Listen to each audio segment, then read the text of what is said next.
What's up? Welcome to episode 4 of House Divided. We're going to go over predictions today, but today it's a special day. We have a special guest. Rafa, do you want to introduce yourself? Yeah, hey guys, my name is Rafa Acuna. I am, like Jose, a Texas Longhorn and also a Pittsburgh Steelers fan.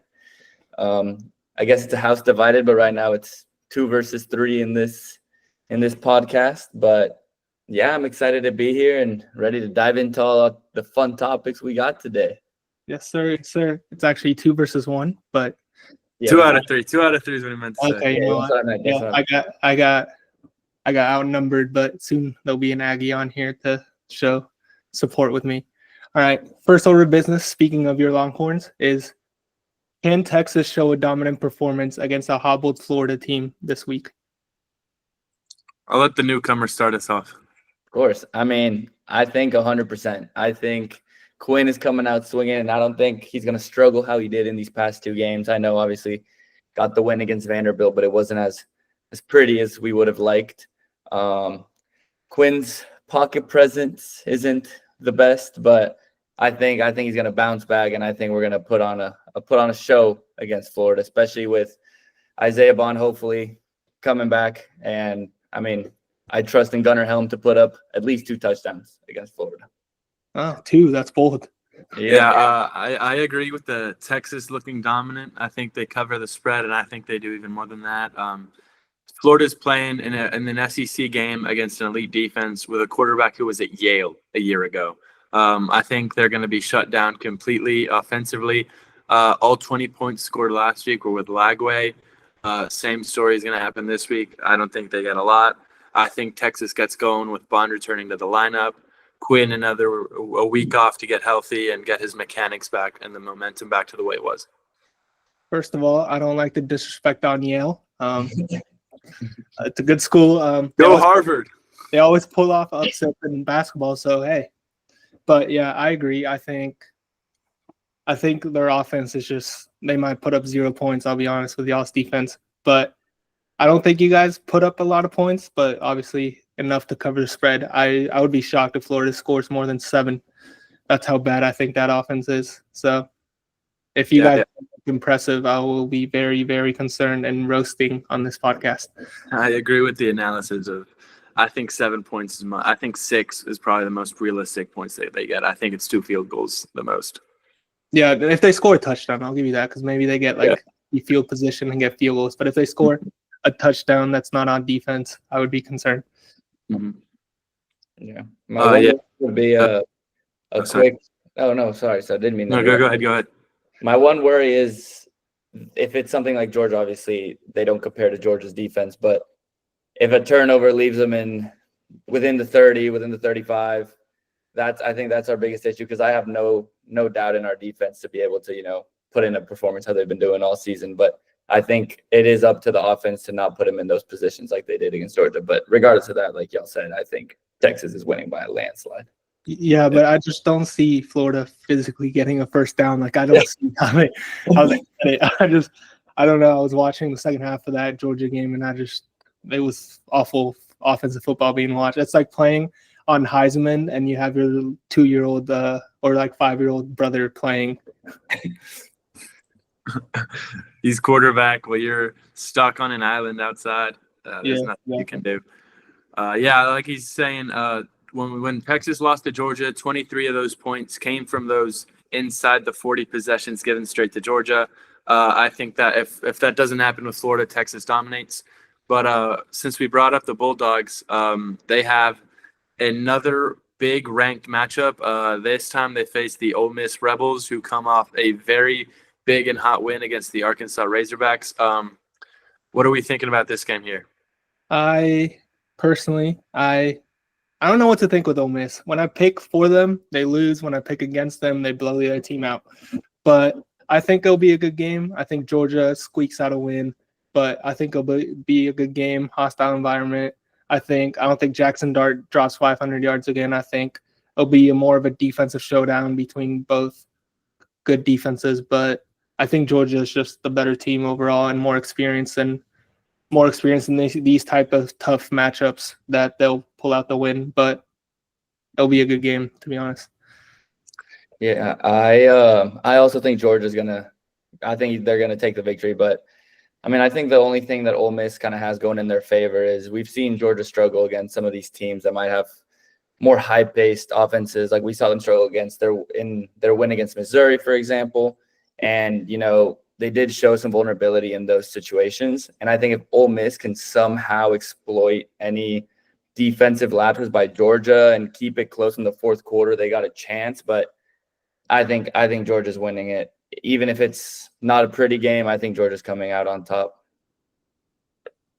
Yeah, I'm going to have to agree with what both of you just said. I think Ole Miss will stall like it has in both of its losses. I know the LSU one came at the end of the game, but they were just stalling in moments where they should have. And then when they lost to Kentucky, they could never get anything going offensively. I think that happens again against Georgia. And Georgia, I think, gets enough, mostly because of how I think their defense will be able to set them up. I think Georgia gets enough offensively again, even with Carson Beck's regression. So I think we're all in agreement with Georgia here today. Yeah. I saw a comment on the last video saying Carson Beck is like me playing NCAA, which I think is accurate because I throw like 5 picks a game, but like 4 touchdowns and 300 yards. Yeah, I gotta agree with that. His regression was it's something we never expected. He was for sure a top 10 pick lock for this year's draft had it been a year ago.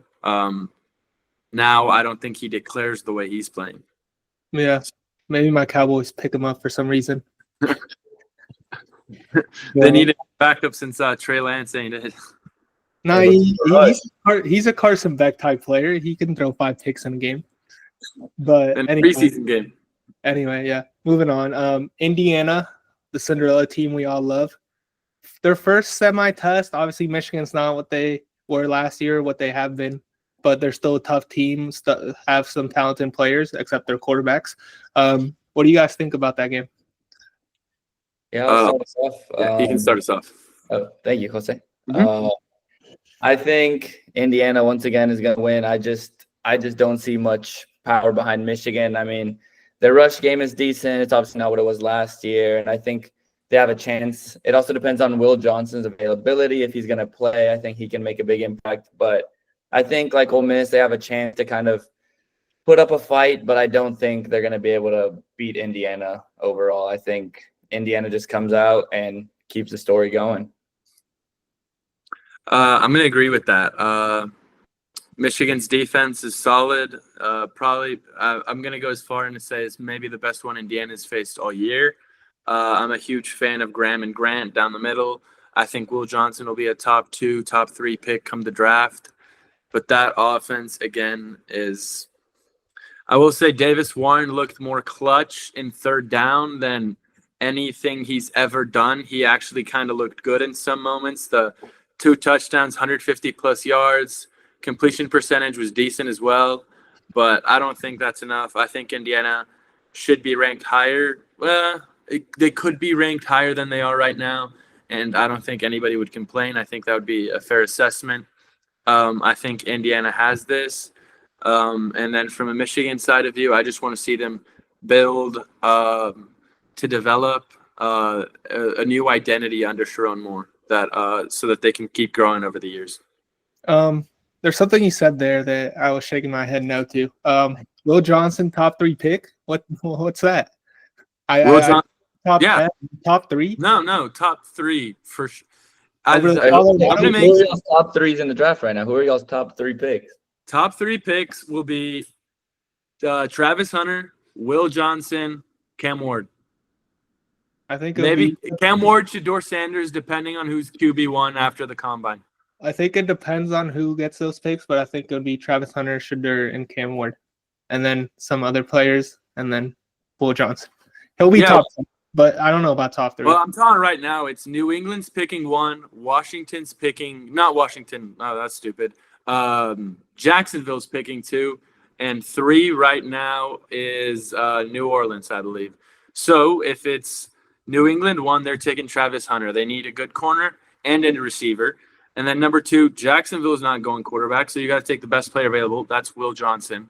And number 3, quarterback. My top quarterback is Cam Ward, so I'm taking Cam Ward. Depending on who they value, they might go Shedeur Sanders. But that's why my explanation is those are my top 3. Wait, Ross, would you put Shedeur over Cam right now for if you were picking a quarterback in the draft? You taking Shedeur over Cam Ward? If I was the Cowboys GM and I had a top 3 pick, I would pick Shedeur. I would. Not only because I think Cam's more talented. Obviously, we don't need ratings, but I think he'll be more fun to watch. I don't want to be like Shedeur, like I want to do all that stuff. But anyway, a little off topic there. Speaking of Shedeur, can Colorado keep Big 12 championships hopes alive against Tech after their big win at Iowa State? Absolutely. I know a lot of people hate him. A lot of people love him. Whatever matters is Texas Tech is coming off the big win, but I just think Colorado has the firepower to keep up with whatever comes the way from Texas Tech.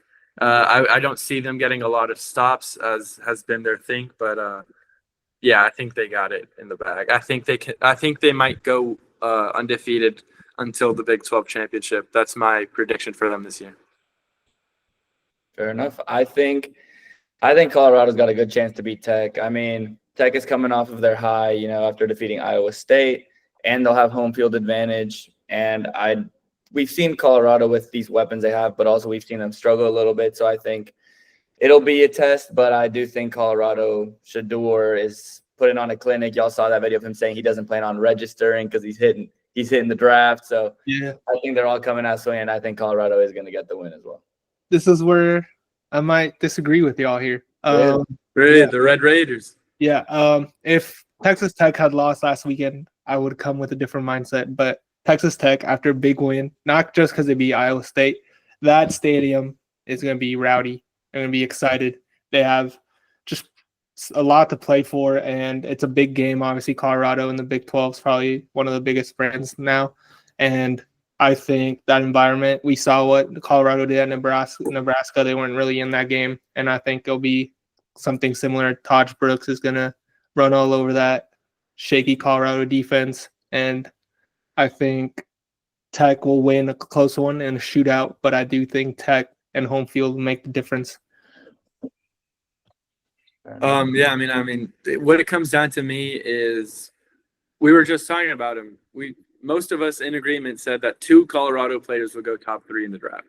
So, yeah, one of those is playing on both sides. Yeah. So that's honestly, those 2 are the decider for me with going with the Buffaloes. So. Like I said, if Tech had lost last weekend, they would be down and stuff. But they have momentum. That crowd's going to be excited after that big win. I think that would make the difference this week. I mean, you always value crowd more than I do. So we'll see it. We'll see what happens. Because you've seen in like these types of conferences, you've seen them play a factor. Like you've seen like A&M versus LSU, A&M versus South Carolina. Like you've seen. But I've also seen a team stare the crowd down and have ice cold. Their blood's ice cold, and they don't care, and they score and they win it. So it happens. I think Colorado's got it, and I'm not the biggest fan of home field advantage. So, obviously it's better, but I don't think it plays as big a factor as some people say it does. But we're talking about atmospheres here. Speaking of. Garrett Nussmeier claimed this place to be the best atmosphere in college football. And this summer, when they told him A&M was number 1, he said no chance, that it's Death Valley. So let's preview that game in Death Valley. LSU Bama, what's your opinion on this, guys? Who's winning? I mean, honestly, I think it's going to be obviously one of the best games of the week. But simply put, I think Bama's coming out on top. As much as I despise Bama, I think Bama's gonna come out on top, and I don't think it's gonna be as close as some people think it might be. I gotta disagree again. I gotta go LSU. We saw 2 years ago when a more talented Bama team came in and lost in overtime. I think it'll be a close, maybe another overtime thriller. But like I said, a night game, home field advantage, especially one like LSU. A rivalry game. I think it's basically a playoff play-in game. I think LSU comes out in this one. I think this is a bigger game than Kalen DeBoer is. Obviously, he was in the national championship, but like conference game than he's used to, and obviously he's still getting used to a lot of changes, and the players are too. I just think LSU at home takes care of business. Yeah, I'm gonna have to go and disagree with that. I'm taking the Tide as well. I thought about I think it's gonna be close. I could see LSU winning, but when it comes down to it, I like the coach better. DeBoer is at one point was undefeated against Kirby Smart, undefeated against Dan Lanning, undefeated against Steve Sarkisian. He faces great coaches and he wins. You said way too big a conference game for him. I saw him go into Oregon against Oregon twice and beat him handedly twice. Yeah, but that was I saw him beat Texas in the playoffs handedly. Texas came back in the end due to circumstances outside of DeBoer's control. I think Texas would have been further. The score was deceiving that game. I think DeBoer is a fantastic coach. I think Alabama is the more ready team for this game. They're coming off a bye. I have a question. What have you seen from Alabama except one half this season that has made you think they can win this game? What have you seen from LSU that makes you think they can win this game? Ole Miss game, they won. It was good. They played good. A&M first half, they were dominating that game. Okay, same thing as Alabama. They dominated. They dominated Georgia, got punched in the mouth a little, and then they punched back, and they won. Yeah, exactly. One half. That's what I'm saying. One half. Besides that one half, what other game have you seen that be like Bama is going to come into Death Valley at night and beat that talented Nussmeier that you were hyping up so much 2 weeks ago? I really like Garrett Nussmeier. I think he's a very good chance to be a first-round pick in the draft this year. I think he has all the tools to succeed in the NFL. I just don't think LSU gets it done this week. Okay, that's fair. I mean, if it was, not fair. I'd go as far as say there's a very real possibility Garrett Nussmeier's a top 10 pick because of necessity at quarterback. I could see him being a top 10 pick in the draft, and he's getting up, isn't he? He's done. He doesn't like that statement. So would you say he's better than Quinn then if he's a top 10 quarterback? As an NFL prospect, yes. Okay. He's got the tools to make every single throw in the NFL.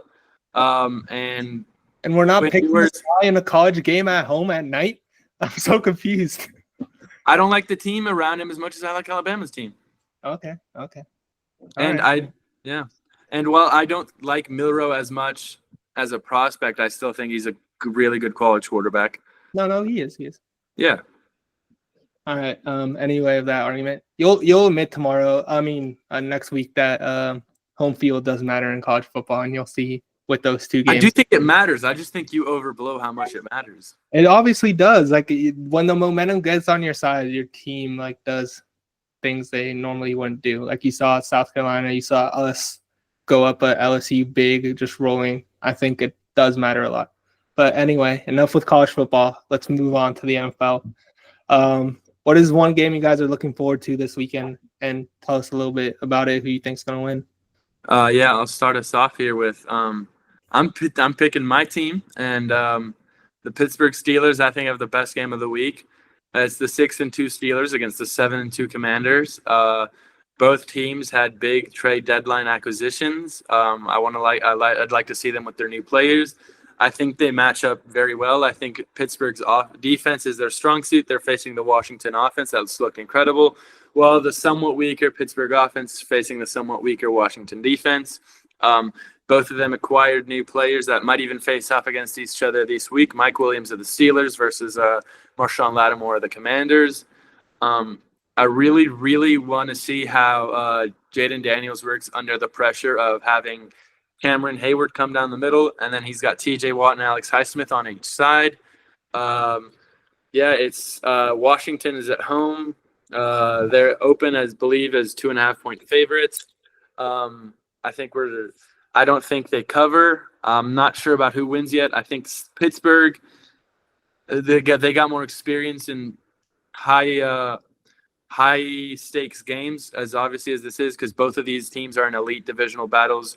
Washington's facing a Philadelphia team that's got a lot of momentum coming into this week to try to take that lead from Washington. Same story is true for Pittsburgh and their battle with Baltimore to sit atop of their division. So there's a lot of stakes going into this week for each team.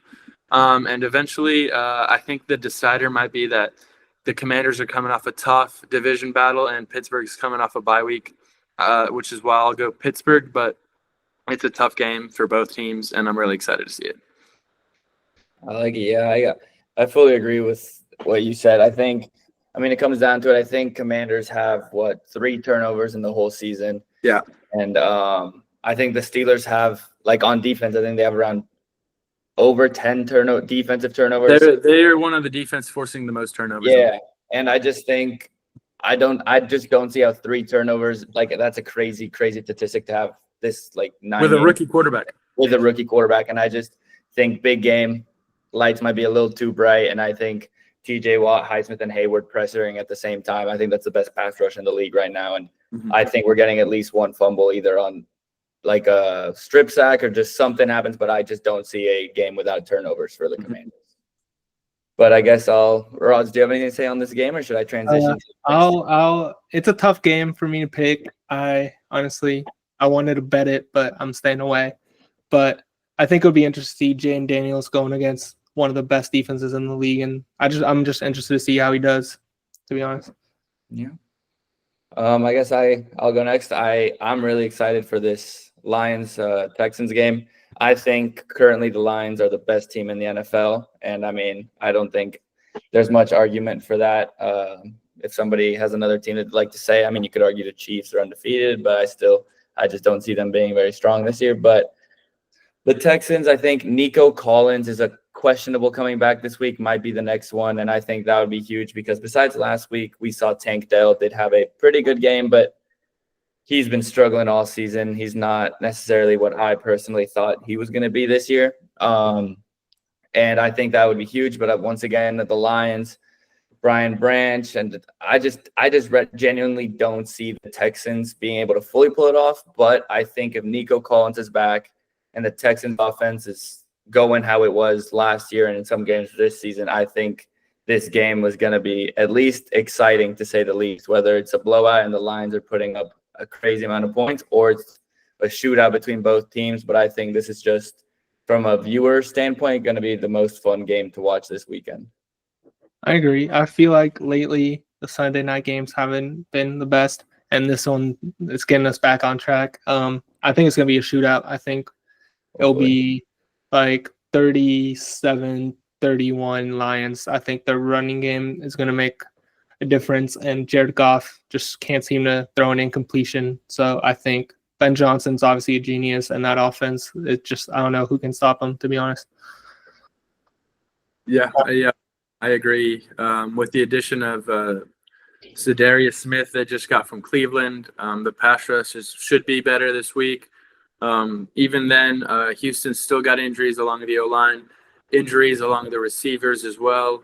You can tell with how bad Stroud's looked. He hasn't looked like he looked earlier this year or last year. I think the Lions have looked like the best team in the NFL. I think this continues this week as well. All right, moving on to my game. Speaking of the Chiefs, I got Broncos versus Chiefs. I think I'm just interested to see how long can the Chiefs stay undefeated? How long can they keep squeaking by? They have a tough divisional matchup against a tough defense. I think it won't be necessarily the most fun game to watch. I think it's going to be a defensive battle and maybe like 17-14, 20-17, something like that. But I'm just like, can the Chiefs stay undefeated? I don't know, but we'll see on Sunday. I agree with that. I think the Chiefs stay undefeated as well. I don't know how to feel about the Broncos. They've looked all over the place. They look really good one week, then they have last week. Bo Nix all of a sudden looks like he's the best receiver on the Broncos. Who knows? I think the Chiefs win. I do think it's like a 7 to 10 point game.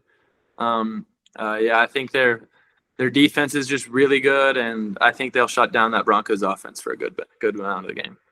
Yeah, I agree. I don't think the game is going to be as exciting to watch. And even though they're undefeated, like I said, I'm not super high on the Chiefs, and I don't think they're going to go undefeated by any means. But I don't think Denver is the team that's going to stop that trajectory as of now. Yeah, I agree with that. Especially with the new additions they have on offense with DeAndre Hopkins, 2 touchdowns last week. Keep that going. But speaking of new additions, we just had the trade deadline was yesterday at 4. Lots of trades happening from a couple days in advance. But what do you guys like? What do you not like? And what surprised you guys about the trade deadline? I'll tell you my favorite trade of I think it's going to move the needle a lot and going to make a team that's struggling be a contender. Jonathan Mingo. All right, hear me out. You're like, who is that guy? Who is that guy? I don't even know. But I saw something today that really caught my eye. A couple years ago, the Cowboys were 3-5, and we traded for a superstar receiver in Amari Cooper, ended up making the playoffs, and obviously losing in the playoffs like we always do, but at least making some noise. This year, what do? We're 3-5. We pick up Jonathan Mingo in a position we definitely needed. Wasted a 4th-round pick, and it was just honestly beautiful to see. This is what I expected when Jerry Jones said we're going all in this season, and I really think our trajectory is going up. Yeah, totally. You do know you gave a 4th-round pick for him, right? That's more than the Chiefs gave for Hopkins, more than Baltimore gave for Johnson, more than Pittsburgh gave for Williams, and more than what you guys got when you traded away Devontae Adams. Or not Devontae, Amari Cooper. Yeah, we see the potential. He's young. Just have faith. Jerry knows what he was wide receiver 4 or 5 on the Panthers. They weren't utilizing correctly. Something's wrong on that team, and that's because they weren't using Mingo. All right, what did you not like? I didn't like The same pick. the same pick. Yeah. I think, all jokes aside, I think it was stupid. Yeah, I don't see the point of that. We just wasted a 4th-round pick. But one I actually did like was Marshawn Lattimore to the Commanders. I think that's just going to make their defense stronger. He's a veteran player. He's obviously really good. Not elite like he used to be, but still one of the high-end corners. And he could have those games where he locks down the opposing team's best receiver. So I think that's a great pickup for them. Really solidify that young defense for them. Yeah. I agree. Marshawn Lattimore. I think as the Commanders, you don't make that trade unless you're really trying to be a, I guess, Super Bowl contender this year. And I think that was a great move by them. But honestly, I'm a big fan of Mike Williams to the Steelers. I mean, we've seen Russell Wilson start airing the ball out to George Pickens, who I think is the best receiver in the league in jump balls or just 1v1s. But that's besides the point. I think with the receiving core in Pittsburgh, we have Calvin Austin, who's been getting a couple more receptions here and there, but I feel like all eyes are still on George and giving just another receiver that the defenses have to worry about, and they don't have to just focus on the deep ball to George Pickens and then isolate that or maybe force them to run it with Najee. I think it just adds a completely new aspect that defenses have to worry about, whether it's another deep ball to George Pickens or a deep ball to Mike Williams. But I think I'm very happy with that, and I believe it was a 5th-round pick. And I don't know, correct me if I'm missing something else, but I think it might have just been for a 5th-round pick, right? Yeah, Mike Williams was a 5th-round pick. Yes. I'm honestly very happy with that. Yeah. I like that one as well, but my favorite one is Zadarius Smith at Detroit Lions. I love that for both Cleveland and Detroit. Aging player on a team that's not great. Cleveland knows they're done. Get some picks in return. And then Detroit gets the pass rusher they've been needing. It'll be fun to see them. I heard stories. Hutchinson, there's rumors he could be back for the Super Bowl if they make it. Who knows? I don't think he will, but it'll be fun to see them. And to get to that game, you need a pass rush, and I think he's going to bring that. That's the only weakness I see in Detroit right now, so it's good to have him back. And then something I don't like, going back to that Jonathan Mingo thing, not only did I think that trade was stupid in general, I thought the Cowboys should be sellers, not buyers. you've got a lot of veteran players, a lot of expensive contracts. I tried to dish them out. Well, I could, but I guess that's not what the Dallas Cowboys wanted to do. Well, why would we sell? Your year's over and you've got expensive players. No, we have Cooper Rush. Why would we sell? That guy's better than Dak Prescott. It's time to pay him. Get him paid. If Dak's making 60, this guy's got to make 65 a year. Yeah, no. You'll see. The ginger will get us right. Anyway, all this talk about picks. The most important game of this weekend, the battle for first pick in Germany. Honestly, I don't want to spend much time on this game because it doesn't deserve to. But just tell me who do you think is going to win? I think New York is the winner winning the game or losing the game? The winner is losing the game, but I'm picking the Giants to win the game and fall down the draft board. I know there's a lot of teams at with 2 wins right now only, but I do still think these are probably the 2 worst teams in the league, maybe with Tennessee and New England there. But I think those are the 4. One of the games was last week. The other game's this week. I think the Giants win, and in turn, the Panthers come out the winners and get the higher pick. I agree. I think Giants get it. All I had to see was Daniel Jones getting that angry run of the week scepter, and that got me fired up. I can't lie. Fantasy football, I picked up the Giants defense in all my leagues. I have zero faith in the Panthers. Not much faith in the Giants, but less in Carolina. I think the real losers of this game are the fans in Germany. The poor guys don't know. A lot of them don't know what the NFL is, and they're going to see some bad football being played. But they'll be drinking beer, so they'll be happy. But I heard someone say this is Germany's punishment for World War II. Whoa. I think, we don't talk about that stuff here. Anyway, the worst part about this is that a lot of abroad games, this players or people that don't really know much about the NFL will go to the game and pick a team, and that's a team for the rest of their lives. Yeah, what do you think there's so many Jaguars fans in London? Yeah, it's going to be rough to be a Panthers fan. Yeah, I think the Panthers lose and they get closer to that first pick, but I don't really care about that game. I won't be waking up at 8:30 a.m. to watch it. Anyway, unless I have fantasy players, but even then, speaking of fantasy players, let's do our 3 fantasy explosion players for this week. I have Brian Thomas, wide receiver from the Jacksonville Jaguars. Minnesota gives up the most fantasy points to receivers, and he's the number 1 option for his team. So I think he'll exceed that 13-point projection. I think he gets in the end zone.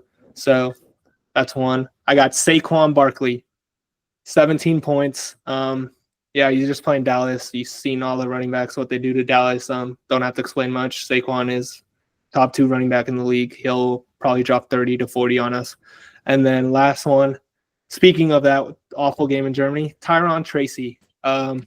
Carolina's awful against the run as well. Maybe not as bad as Dallas, maybe kind of the same. And he's getting more and more touches every week, and I think he'll have a breakout game this week in Germany. Maybe he has some German boys over there, and he shows out for them. But, yep, those are my 3. Yeah, Tyrone Tracy was what motivated me, or not the facing Carolina's defense is what motivated me to pick Kamara last week, and that's the only one of mine that hit. So, but this week I got a better lineup. I got Jonathan Taylor. Buffalo's 31st against running backs. They're averaging 29.8 points per week against the running backs. I mean, look at what Achane did last week. That's 2 times this year where he drops that many points on the Bills. Hopefully, Jonathan Taylor, I think, is a better back, not in a better offense. But I think he gets that going, gets his 5+ points. I think Jamar Chase, again, another 31st ranked. This is the time the passing defense, just 31st. Again against the receivers, they're averaging 43.45 points to the receivers each week. So I really love Jamar Chase this week. And my last pick is Aaron Jones of the Minnesota Vikings. They play Jacksonville 30th against running backs, averaging 27.94 points per game against running backs in fantasy. So the Jonathan Taylor, Jamar Chase, Aaron Jones, we can expect all of them to have a big week. Nice. I agree with all those picks so far. I guess I'll start off with the Bengals-Browns game as well. I think Chase Brown, I think he's projected around 14 points, but I think it's going to be a tough matchup against the Ravens in general just because of what we've been seeing them do, but I think you can't ignore the workload. He got 32 touches last week. And I mean, the Ravens, to be fair, are in the top 5. Like, they've allowed the most receiving yards and touchdowns to running backs. So I just think with the workload Chase Brown's been getting, and I mean, the Ravens stats, I think upside is just too big. And then moving on, Mark Andrews, I think likely, I believe, is out. And I just think Mark Andrews has not been as good as he was expected to be, but I also don't think he's been that bad after his first couple weeks. And I think anybody that kind of bought him low or sold him high should kind of still be happy, or I guess backwards. But I think if you got Mark Andrews at a good deal, or just picked him off of the waiver wire regardless, I think it's a great start for him this week. And lastly, we're back to the Pittsburgh Steelers. We got George Pickens. I think we've seen Russ start to throw this ball out, gain a lot more confidence with George Pickens. And I think he's the definition right now of a safe floor, high ceiling kind of guy.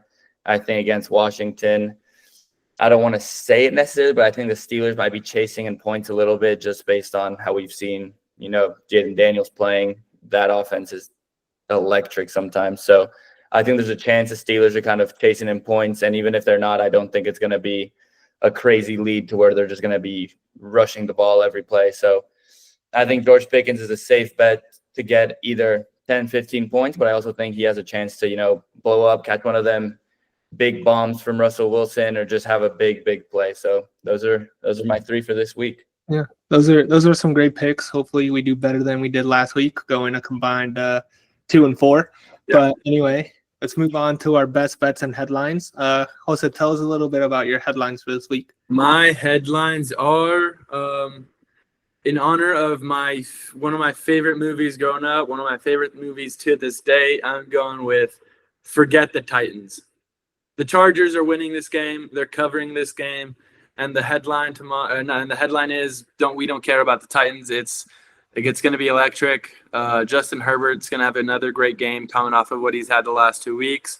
I don't know if it's going to be to McConkey. I don't know if it's going to be to Johnston. I don't know if it's going to be to Palmer. And I don't know if it's going to be with the rushing game, but the Chargers will dominate. And then my other headline is going off what we were talking about earlier. I think the Colorado Buffaloes avoid the Raider rash.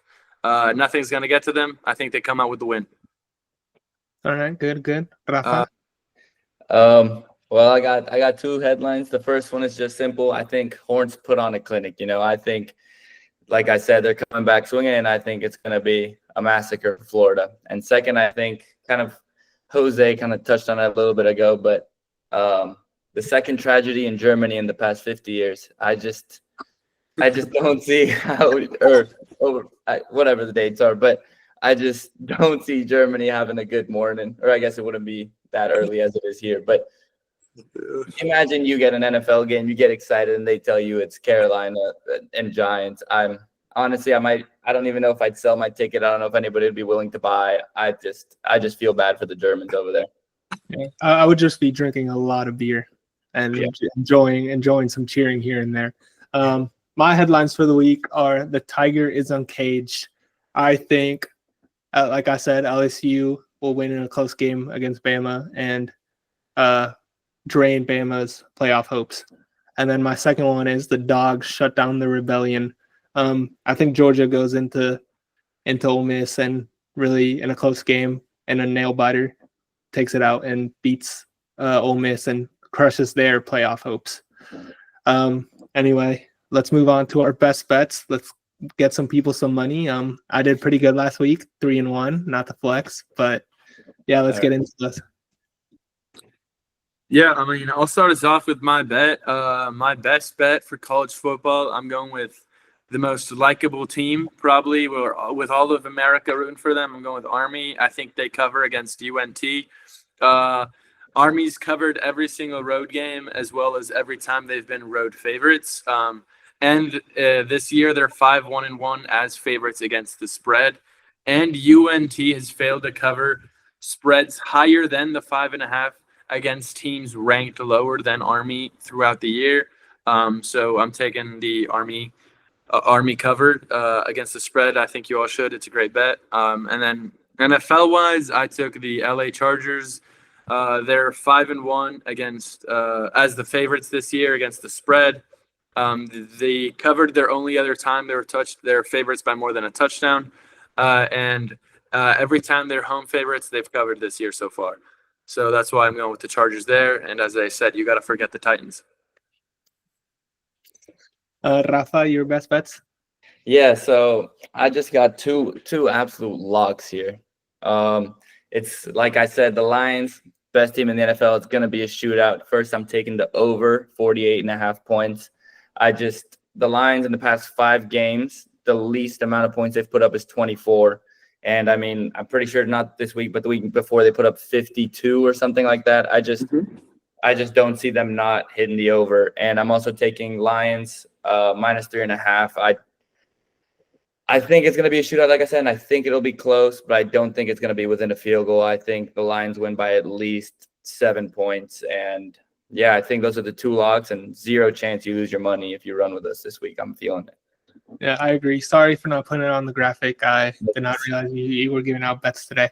But for mine, I have Indiana minus 14. Their head coach is 23-9 against the spread in his tenure as Indiana's head coach, and James Madison. And he's 16-3 in his last 19 games coach. Indiana's 8-1 against the spread this year, and Michigan's a whopping 2-7 against the spread. And I just don't think Michigan can score enough to keep up with Rourke in that offense. Next one, I got Iowa minus 2.5, bounce back spot for the Cyclones. Under Matt Campbell, after a loss, Iowa's 26-14-2 against the spread, and they're 3-0 against the spread away, and 7-0 against the spread in their last 7 road games. The next one, the big argument of this episode, we got LSU plus 3. Since 2020, LSU is 6-2-1 against the spread as home underdogs. And then underdogs in the SEC this year are 29-12-1 against the spread. I think it's just a tough environment, night game. I think LSU either wins it or at least keeps it within a field goal. And then lastly, for college football, I got Utah plus 4 in the battle of Utah. BYU has been listed as favored only 13 times in their history of playing Utah, and they're 2-11 against the spread in those games. And then BYU's coming off rest, which you might think is usually good for a team. But when a team is in the 9th game or later undefeated, and after rest, they're 4-12 against the spread since 2020. And then Utah in their last 16 games against BYU is 11-5 against the spread. I think this is the game BYU comes back to earth, and I wouldn't be surprised if Utah beats them. Then lastly, my NFL, I got Bears minus 6. I just think the Patriots suck, man. The Bears are 4-0 against the spread this season at home, and 7-0 in their last 7 home games, and I just don't think New England's good. I think it'll be a bounce back game for the Bears here. Then lastly, I got Denver plus 8. They're 4-1 against the spread away, and they're 4-1 against the spread against KC in their last 5 games. I think KC wins, but Denver keeps it kind of close. So yeah, those are our best bets. Hopefully, tail Jose's with caution, because he doesn't really know what he's talking about. I'm kidding, but yeah, tail the bets. Let us know if we suck at betting or if we're good, and hopefully you guys get some money. Thank you for watching this episode. Thank you, Rafa, for coming on as our guest. Having me. Thank you for having me. It was a great time. Yeah, and I hope y'all have a great weekend and enjoy all this football. Peace. Peace.